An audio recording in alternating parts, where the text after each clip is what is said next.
бо корҷони тоҷик аз наздик вохӯрда ва надоштани доғи судӣ. Нафарое ки мехоҳанд барои кор аз рӯи ана ҳамон мо номи видеоро мемонем. Ассалому алайкум ба ҳама нафарҳое ки ҳама рӯза видеоҳои моро тамошо мекунед. Дар видео лайк гузорем, бо диққат тамошо кунед информатсияи нав барои тамоми мардуми тоҷик. Нафарҳое ки мехоҳем донистанд аз Федератсияи Русия депортатсия дорен ё ки надорен, номери WhatsApp мебарояд бинависонед, проверка запрет мекунанд. Кор дар Қатар. Шаҳр ширкати қатарӣ корҷони тоҷикро ба кор даъват менамоянд.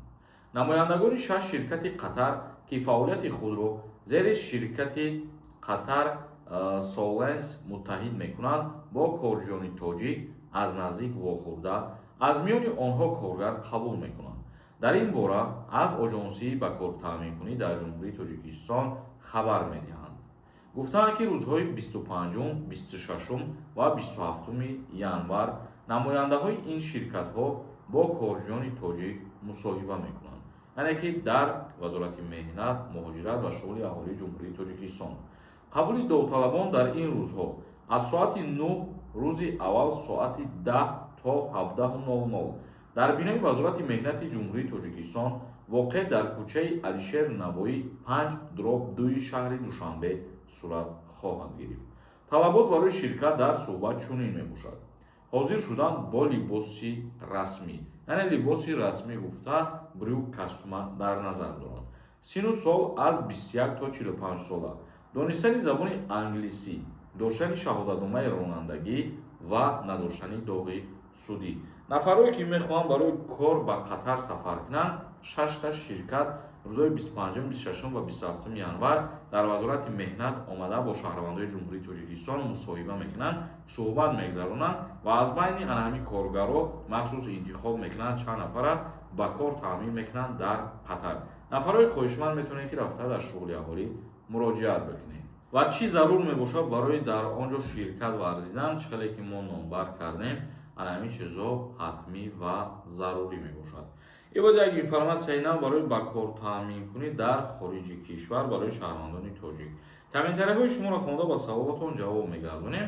Кадом нафаре ки мехоҳад границаи Қазоқистон бо нархи арзон сафар кунад, рақамош мебарояд ширкати Саида. Занг бизанед, бародари боваринок ва дилпурай шуморо граница мегзаронад. Нур нависонда: депортум чӣ хел проверка кунем? Барои депорта проверка кардан мо дар аввали видео гуфтем, бародари азиз, вале агар бигӯем тамоми линияҳотонро фаҳмидан бихоҳем, дар шаҳри Душанбе ҷои шуғули аҳолӣ мерем, оҷада корхона ҳастае бо номи шиноснома ва раводид. Дар он ҷо тамоми линияҳоро проверка мекунанд. Як нафари дигар нависондае ки хай ба чӣ дар рӯи видео мемонем барои просмотр шидан. ма барои просмотр шидан ягон вақт ягон чизи дурӯғ намондан дар видео, яъне ки мо ҳар чизеро дар дохили видео гап мезанем, аз рӯи ана ҳамон мо номи видеоро мемонем. Як нафари дигар нависондае: ака дар ресторан ҳуш мекунӣ? Не, мо хеле имкониятҳо надорем, бародари азиз. Як нафари дигар нависондае ки акаи Соломон: мара паспорт печати анӯрӣ ровад заданд. Печати анӯрӣ ровад задагӣ бошанд, яъне шуморо запрет на въезд кардагӣ ҳастанд. Як нафари дигар нависондае ки салом ака, ман ва ҷавоб те накард. ма ҳозир ба Федератсияи Русия сафар карданем. Дар аэропортҳо проверкаҳо бошад ё ки не? Проверкаҳо бале ба мисли пештара ҳастае, чӣ хеле ки тафтиш буд то ҳозирам вуҷуд дорад. Баҳром нависонда: салом акаи Соломон, яка писар ба хизмат даъват мешавад ё ин ки не? Нафаре ки як фарзанд ҳастем, аз даъват ба хизмат озод ҳастем. Як нафари дигар нависондае ки салом брат, ман патент дорам, 6 моҳ шуд, хона бирам биём, бо патент кардан метавонам. Вақте аз Россия шумо мебароед, ҳамаи документотон 100% бошад, бе ягон проблема ки баромаден, бо обратно даромаданда, бале, бе ягон мушкилӣ, мисол шумо метавонед ҳуҷҷатотонро тахт бикунед. Як нафари дигар нависондае: акаи Соломон, ман 2022 депорт шудам, чӣ хел проверка кунем? Як маълумот медиҳед. Барои муҳлаша фаҳмидан дар назар дошта бошем, бародари азиз, ҷои шиноснома ва раводид пешниҳод мекунем паспортона, ҳамаша мегӯям барои шумо. Али Сафарзада нависондае: салом акаи Соломон, ман ҳамаи видеоро тамошо мекунам, илтимос ҷавоби дуруст чием? Ҳамин номере ки мондем, точно проверка мекунам? FMS барои проверкаи запрет дар назар дошта бошед.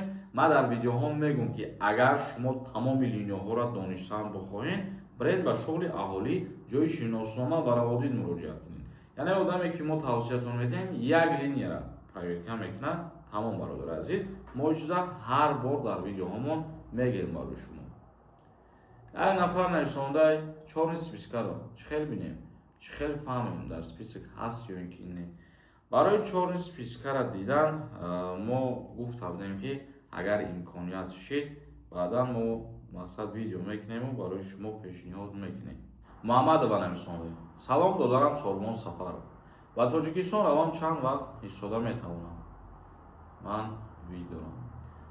Яъне ки муҳлат дора, ана ҳамон аз 3 моҳа сар мешава. Ҳамон чизоро ба назар бигирен барое ки уведомление мекунед. Шумо вид на жители садоштагиҳо ана ҳамон муҳлатҳои уведомление мекардагитонда бояд дар Федератсияи Русия бошед шумо. Раҳматов нависонда: салом, агар паспорта печати депорт бошад авф мешаванд.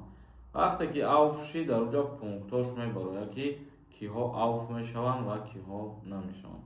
Мақсадро пешакӣ чиз гуфта намешавад бародари азиз. Оё дохил мешавад ё ин ки не. Раҳимов нависонда: ҳакай Сормон зинда бошӣ. Патенти ма тамом мешавад. Тоҷикистон меом. Чанд қапас билан бо метавонам патент кунам. Вақти патентет тамом мешавад, якчанд рӯз пеш аз буд шудани патентет та аз Федератсияи Русия берун баро мигратсиони картаи работа дар ҳоле ки ту дорӣ, мисол метавонӣ боз баъди ягон ҳафта пасаш ба Федератсияи Русия сафар кунӣ ва кору фаъолияти идома ти патент мисори қабул кунӣ. Зинда ва сарбаланд бошен. Видеои имрӯзаро ҷамъбаст мекунем. Худованд ҳамаи мо шуморо нигаҳбон бошад.